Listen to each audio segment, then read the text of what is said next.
नमस्कार, जय श्री राम। आप सभी को मेरे चैनल में आप सभी का स्वागत है। चलते हैं आज के बड़े और महत्वपूर्ण खबरों की तरफ।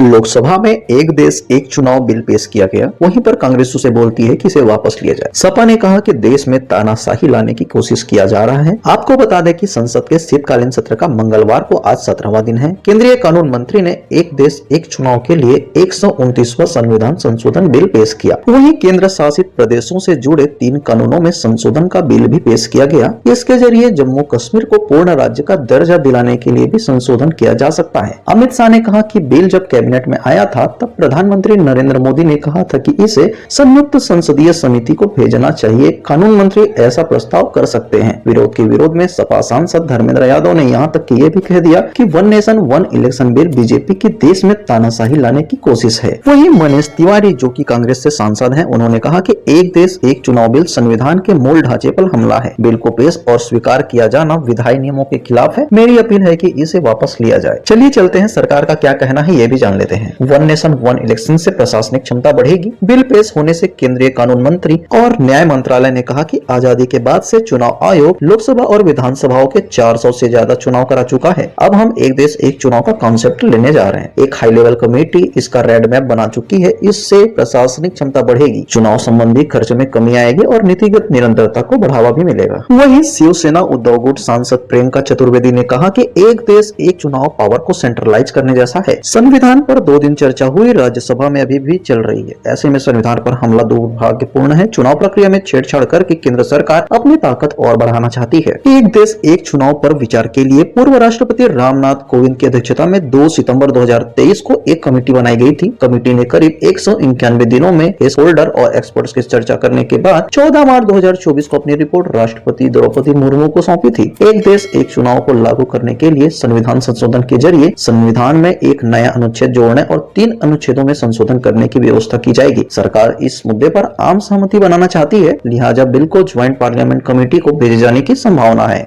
प्रधानमंत्री नरेंद्र मोदी ने राजस्थान सरकार के 1 वर्ष पूर्ण होने के उपलक्ष्य में आयोजित 1 वर्ष परिणाम उत्कर्ष कार्यक्रम में भाग लिया। इस दौरान उन्होंने 46,300 करोड़ रुपए से अधिक की 24 महत्वपूर्ण परियोजनाओं का उद्घाटन और शिलान्यास किया। राजस्थान को बाकी राज्यों की तुलना में महंगा पेट्रोल खरीदना पड़ रहा था। यहाँ भाजपा सरकार बनते ही राजस्थान के लोगों को राहत मिली। अब डबल इंजन की भाजपा सरकार अतिरिक्त पैसे जोड़कर किसानों को मदद पहुंचा रही है। भाजपा ने जो वादे किए थे उन्हें वह तेजी से पूरा कर रही है। आज का यह कार्यक्रम भी इसी की एक अहम कड़ी है। राजस्थान के लोगों के आशीर्वाद से बीते 10 साल से केंद्र में बीजेपी की सरकार है। प्रधानमंत्री नरेंद्र मोदी ने मंगलवार को जयपुर में पार्वती कालसिन चंबल ERCP परियोजना का शिलान्यास किया। भजनलाल सरकार के 1 वर्ष पूरा होने के कार्यक्रम में पहली बार राजस्थान मध्य प्रदेश की परियोजना के समझौते को भी सार्वजनिक किया गया। पीएम ने इस परियोजना में देरी के लिए पूर्व की कांग्रेस सरकार को जिम्मेदार ठहराया। उन्होंने कहा कि कांग्रेस समाधान के बजाय राज्यों के बीच जल विवाद को बढ़ावा देती रही। इस परियोजना के समझौते पर हस्ताक्षर वाली मध्य प्रदेश और राजस्थान के सीएम की फोटो कोई सामान्य नहीं है। आने वाले सालों में देश भर के लोग ये फोटो दिखाकर उनके राजनेताओं से पूछेंगे कि आप पानी पर राजनीति ही करते रहे। पानी समुद्र में बह गया लेकिन एक कागज पर दस्तखत क्यों नहीं कर पाए। इस मौके पर मध्य प्रदेश के मुख्यमंत्री मोहन यादव ने कहा कि ये 20 साल पुराना झगड़ा था। दोनों प्रदेश में ये जल की सौगात पीएम मोदी की वजह से ही पूरी हो पाई। वहीं राजस्थान के मुख्यमंत्री भजनलाल शर्मा ने कहा कि इस परियोजना से राजस्थान के 21 जिलों को फायदा होगा। वहाँ की 2.5 लाख हेक्टेयर भूमि पर भी सिंचाई हो सकेगी। इस दौरान पीएम ने केंद्र और राज्य की 46,000 करोड़ से ज्यादा योजनाओं का उद्घाटन व शिलान्यास भी किया। मोदी की गारंटी, राजस्थान के सभी घरों तक पानी पहुंचेगा। ताजा समझौते से राजस्थान को पानी मिलने का दावा भी किया। उन्होंने कहा कि राजस्थान के 100% घरों में नल से जल पहुंचेगा। केंद्रीय जल मंत्री इस अभियान को हाथ में ले रहे हैं। उन्होंने कहा कि रूफटॉप सोलर स्कीम भी राजस्थान को फायदा हुआ है। पेपर लीक राजस्थान की पहचान बन चुका था। युवाओं को नौकरियां नहीं मिल रही थी। भाजपा सरकार आने के बाद परिस्थितियां बदली है। पेट्रोल डीजल भी सस्ता मिल रहा है।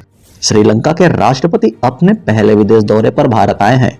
इस दौरान उन्होंने प्रधानमंत्री मोदी से मुलाकात की। दोनों के बीच द्विपक्षीय बातचीत भी हुई। दिशा नायके ने पीएम मोदी को यकीन दिलाया है कि वे अपने देश की जमीन का इस्तेमाल भारत के खिलाफ नहीं होने देंगे। मीडिया रिपोर्ट्स के मुताबिक राष्ट्रपति के तौर पर पहली बार भारत दौरे पर आए दिशा नायके ने सोमवार को कहा कि श्रीलंका भारत की मदद से आगे बढ़ेगा और पड़ोसी देश को वे अपना समर्थन देते रहेंगे। वहीं दिशा नायके ने कहा, हमने लगभग 2 साल पहले एक बड़े आर्थिक संकट का सामना किया था। भारत ने हमें उस दलदल से बाहर निकलने में बहुत मदद की थी। पीएम मोदी ने मुझसे कहा है कि श्रीलंका भारत की विदेश नीति में अहम जगह रखता है। वहीं प्रधानमंत्री नरेंद्र मोदी ने भी कहा कि मुझे खुशी है कि राष्ट्रपति बनने के बाद पहली विदेश यात्रा के लिए आपने भारत को चुना है। इस यात्रा से दोनों देशों के रिश्तों में नई ऊर्जा का सृजन हो रहा है। हमने अपनी साझेदारी के लिए एक फ्यूचरिस्टिक विजन अपनाया है। आपको बता दें कि श्रीलंका में भी भारत की तरह आधार कार्ड होगा। भारत श्रीलंका के यूनिक आइडेंटिफिकेशन प्रोजेक्ट का समर्थन करने के लिए राजी हुआ है। यह प्रोजेक्ट भारत के आधार कार्ड की तरह विकसित होगा। इसके अलावा भारत उत्तरी श्रीलंका में एक एयरपोर्ट के विकास के लिए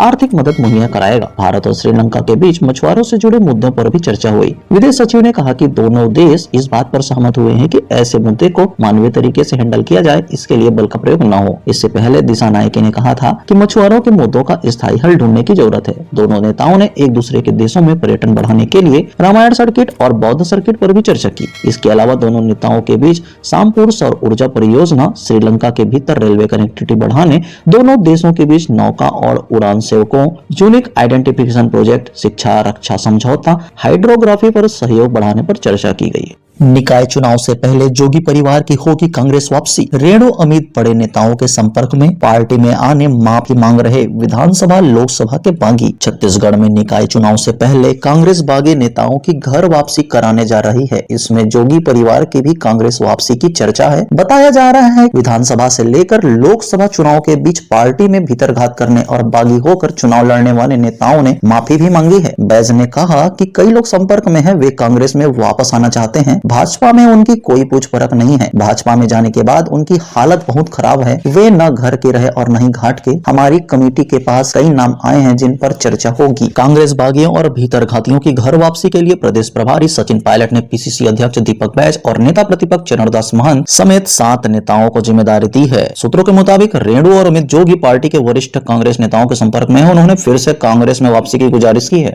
छत्तीसगढ़ के कबीरधाम जिले से मंगलवार को हैरान करने वाला मामला सामने आया है। यहाँ पुलिस ने फाइनेंशियल फ्रॉड के मामले में देश की सबसे बड़ी सरकारी बैंक एसबीआई के 4 कर्मचारियों को गिरफ्तार किया है। यहाँ मुर्दों को जिंदा कर हड़प रहे थे लाखों रुपए। एसबीआई के 4 कर्मचारी गिरफ्तार हुए। कबीरधाम जिले की पुलिस ने एसबीआई बैंक ब्रांच के 4 प्रबंधक अधिकारियों को गिरफ्तार किया है। पुलिस के मुताबिक इन अधिकारियों का आरोप है कि उनकी ब्रांच में संचालित मृतक के खाते जो वर्षों से बंद पड़े थे, उन्हें यह फर्जी तौर पर एक्टिवेट कराकर उन खातों से लाखों रुपए निकाले गए। यह खुलासा उस वक्त हुआ जब खातेदार के रिश्तेदार सालों बाद बैंक गए। तब उन्हें पता चला कि उनके परिजन के खातों की राशि निकाल ली गई है। उन्होंने इस संबंध में पुलिस में शिकायत की। पुलिस की तहकीकात से पता चला कि जो बैंक खाता सालों से बंद पड़े रहते हैं, उनकी राशि आरबीआई के पास चली जाती थी, जिससे यह बैंक के अधिकारी चालाकी से उसे खाते को पुनः एक्टिवेट कर उनकी राशि आहरण कर लेते थे।